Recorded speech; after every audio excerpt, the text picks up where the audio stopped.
ठिकाणी त्यांना नोकरी भेटली. तर तुम्हाला भैयांबद्दल काय बोलावं असं वाटतं मॅडम? त्यांना थँक्यू, एवढं थँक्यू म्हणायला वाटायला लागलं. आणि एवढं काही ज्ञान नव्हतं ते तुमच्यामुळे भेटले. आता काय काय बोला मला हेच काय नाही, म्हणजे तुम्हाला थँक्यू सो मच. भैया साहेबांना काय बोलावं असं वाटतं? त्यांना म्हणजे आता आम्ही म्हणजे खेड्यामध्ये राहतो की नाही का, त्यांच्यामुळे आम्ही घनसावंगीमध्ये आलो आणि त्यांच्यामुळे आम्हाला एवढं बघायला भेटलं आणि तुमच्यामुळे आम्हाला जॉईन म्हणजे कंपनीमध्ये जॉईन भेटले. त्याच्यामुळे तुम्हाला थँक्यू आणि त्यांनाही थँक्यू.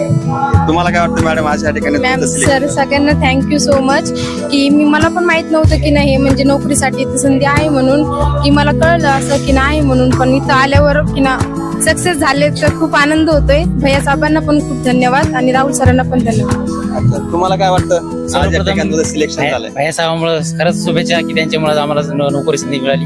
धन्यवाद भैया साहेब. तुम्हाला काय वाटतं? बजाज सारख्या कंपनीमध्ये कोणाचं सहसा सिलेक्शन होत नाही. आमच्या गरीब लोकांचं झालेलं आहे आणि ग्रामीण भागातून झालेलं आहे आणि राहुल पाटील सर मुळे अत्यंत सिलेक्शन केलेलं आहे आमचं.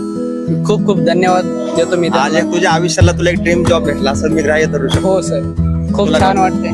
सर्वप्रथम भायासाहेबाचे खूप आभार. भायासाहेबामुळे आमच्या ग्रामीण भागातील मुलांना रोजगाराची नवीन संधी उपलब्ध झाली. त्यामुळे भायासाहेबाचे खूप खूप आभार.